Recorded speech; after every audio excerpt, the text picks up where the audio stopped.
वो मेरे पीछे खड़ी थी और उसका चेहरा इतना खौफनाक था कि उसको देखकर मेरी नींद खुल गई और मैं बच गई। ये बोलना था 22 साल की श्वेता का। हेलो दोस्तों, welcome back to my channel. मैं आपका होस्ट एंड दोस्त विवेक चौधरी। आई होप आप सब अच्छे होंगे। दोस्तों, आज की कहानी है मध्य प्रदेश के भिंड जिले से। कहानी की शुरुआत होती है आज से 3 साल पहले से, जब श्वेता कॉलेज के फाइनल सेमेस्टर में थी और श्वेता की फैमिली ने नए घर में शिफ्ट किया था। जब श्वेता की फैमिली घर को शिफ्ट कर रही थी तब उनके घर के सामने जो दूसरा घर था वो भी खाली ही था। लेकिन 1 महीने बाद उस घर में भी एक फैमिली आ जाती है और उस फैमिली में एक लड़की थी जिसका नाम था राखी। राखी श्वेता से उम्र में काफी छोटी थी, लेकिन दिखने में उन दोनों की कद काठी एक जैसी लगती थी, जैसे कि वो सेम एज की हो। अब घर आमने सामने थे तो दोनों लड़कियों में दोस्ती हो जाती है और वो एक दूसरे के घर आना जाना, साथ में मूवी जाना, और कहीं भी अगर कोई बाहर जाता है तो वो एक दूसरे को बुला लेती थी अपने साथ आने जाने के लिए। अब ये चलता रहा, दोनों में अच्छी दोस्ती हो ही चुकी थी। अब कुछ टाइम बाद श्वेता के पेट में और सर में बहुत तेज दर्द होने लगा था, जबकि श्वेता को पहले से कोई भी बीमारी नहीं थी। ये अचानक से उसके पेट में दर्द स्टार्ट हुआ था कुछ टाइम पहले ही। पहले तो घर वाले इस चीज को बिल्कुल नॉर्मल लेते हैं, लेकिन दर्द बढ़ता ही जाता है, जिससे श्वेता का कॉलेज आना जाना बंद हो चुका था और वो काफी ज्यादा वीक हो चुकी थी। एक दिन श्वेता को बहुत तेज दर्द हो रहा था और चिल्ला रही थी। उसे लग रहा था कि उसके पेट में कोई उसकी हड्डियों को मरोड़ रहा है। श्वेता को चिल्लाता देख अब उनके पड़ोसी भी घर आ गए थे और वो सब उसको संभाल ही रहे थे कि अचानक से वहां पर राखी आ जाती है और वो श्वेता का सर दबाने लगती है, जिससे श्वेता को काफी रिलीफ फील होता है। पहले से बेटर लगता है उसे। उसे लगता है कि राखी के सर दबाने से उसका सर का दर्द काफी कम हुआ है। अब श्वेता के फादर उसे हॉस्पिटल ले जाते हैं और उसका मेडिकल चेकअप कराते हैं। डॉक्टर उसके सारे चेकअप कर देता है, लेकिन हैरानी की बात तो ये है कि उसके सारे चेकअप बिल्कुल नॉर्मल थे। करीब 1 हफ्ते बाद जब श्वेता अपनी बालकनी में थी तो वो देखती है राखी की मम्मी और राखी के पापा उसको उठाकर गाड़ी में बिठा रहे हैं।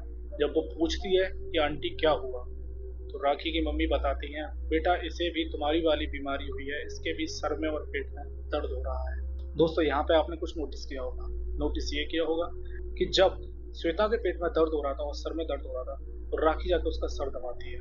उसके बाद श्वेता ठीक होने लगती है, लेकिन दूसरी तरफ राखी बीमार होने लगती है। अब राखी की मम्मी, जो कि paranormal activities and black magic में बिलीव करती थी, वो एक मौलवी को बुलाती है। करीब 2 घंटे बाद मौलवी वहां आ जाते हैं और राखी की मम्मी उनको राखी के साथ हुई पूरी घटना बता देती है और साथ में वो बताती हैं कि जब भी हमारे घर में कोई बाहर से आता है तो उन सब का कहना होता है कि अचानक उनके सर में दर्द होने लगता है, फिर चाहे वो कोई रिश्तेदार हो या राखी के दोस्त हो या राखी के पापा के दोस्त हो, और सबको हमारे घर में एक गंदी सी स्मेल आती है जिसकी शिकायत हमसे आने वाले सभी लोग करते हैं जो भी हमारे घर में आते हैं। अब मौलवी उनसे पूछते हैं, आप यहाँ पर कब से रहती हैं? इससे पहले यहाँ कौन रहता था और आप इससे पहले कहाँ रहती? मौलवी के सवाल पूछने पर राखी के माँ के पास कुछ तो जवाब थे, कुछ जवाब नहीं थे।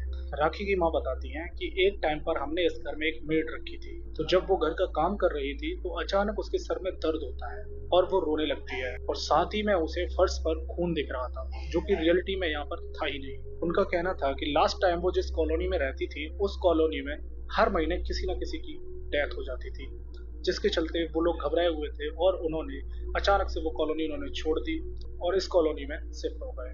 और इसी जल्दबाजी के चक्कर में उन्होंने ना तो कोई पूजा करवाई ना कोई गृह प्रवेश करवाया। ये सब सुनने के बाद मौलवी तांत्रिक को बुलाते हैं। तांत्रिक जैसे ही घर में प्रवेश करते हैं, तांत्रिक बोलते हैं, इस घर में बहुत हैवी नेगेटिव एनर्जी है और तुम्हारे पास ज्यादा टाइम नहीं है, या तो ये घर छोड़ दो नहीं तो अपना इंतजाम कराना। और इतना कहने के बाद तांत्रिक अपनी साधना में लग जाते हैं। अब तांत्रिक उस घर के सारे कोनों में कुछ फेंक रहे हैं और ये प्रक्रिया सुबह 8 बजे तक चलती है। अब तांत्रिक उनसे बोलते हैं कि हमने घर को बांध दिया है, अब कोई दिक्कत नहीं होगी। साथ में तांत्रिक बताते हैं, तुम्हारे किसी जलने वाले रिलेटिव ने राखी को कुछ खिलाया था और उस खाने में काला जादू। अब तांत्रिक राखी को बुलाते हैं और उसे कुछ खाने के लिए देते हैं। राखी जैसे ही वो खाती है, राखी को तुरंत वॉमिट होने लगती है, उसे उल्टियां होती हैं। लेकिन हैरानी की बात यह है कि जब वो उल्टी कर रही थी तो उल्टी में एक हड्डी का टुकड़ा आता है मांस के साथ, जबकि आपको बता दूं कि राखी नॉनवेज नहीं खाती थी। ये सब देखकर वहां खड़े राखी के पेरेंट्स के और बाकी घर वालों के होश उड़ चुके थे। अब तांत्रिक सामने वाले घर में जाता है और श्वेता के फादर से मिलता है और वो बताते हैं कि राखी पर नेगेटिव एनर्जी का साया था और वो श्वेता पर भी हावी हो रही थी, क्योंकि वो दोनों साथ में ही रहती थी, साथ में खेलना उठना खाना पीना सब साथ में था, तो श्वेता पे भी उस चीज का असर हो रहा था। और वो राखी और श्वेता को एक धागा देते हैं और बोलते हैं इस धागे को अपनी कलाई में बांध लेना और कभी मत हटाना। जब तक ये धागा तुमसे जुड़ा रहेगा तब तक तुम्हें कोई ब्लैक मैजिक कोई नेगेटिव एक्टिविटीज तुम्हें टच नहीं कर पाएगी और तांत्रिक चले जाते हैं। दोस्तों कुछ दिनों बाद श्वेता को अचानक धागे से दिक्कत होने लगती है और वो उस धागे को निकालकर पूजा के मंदिर में रख देती है। श्वेता बोलती है कि मुझे हाथ में थोड़ा स्ट्रेचिंग हो रही थी, मतलब वो धागा उसको काट रहा था या जो भी है आई डोंट नो, बट वो उसको निकाल देती है और निकाल के रख देती है। अब रात को 2 बजे जब श्वेता गहरी नींद में थी, अचानक उसके सर के पीछे से कोई हाथ लगाकर उसको उठाता है। श्वेता जैसे ही जागती है वो देखती है कि उसके पीछे एक महिला खड़ी है और उसकी हाइट उसकी छत के बराबर है और वो शरीर से औरत बस इस बेस पे लग रही है तो उसने साड़ी पहन रखी है, वरना उसके शरीर पर जो घाव है, अगर उस महिला ने साड़ी नहीं पहन रखी होती तो ये मालूम करना भी मुश्किल था कि वो महिला है, जानवर है या पुरुष है। इतना डरावना था। श्वेता जैसे ही उस चीज को देखती है वो चीख पड़ती है और श्वेता वहीं बेहोश हो जाती है। श्वेता जैसे ही चीखती है उसके फादर उसकी चीख सुन लेते हैं, जो कि दूसरे कमरे में लेटे हुए थे। वो भागकर श्वेता की कमरे की तरफ आते हैं और श्वेता को बेहोश देखकर वो उसे उठाकर बाहर ले जाते हैं।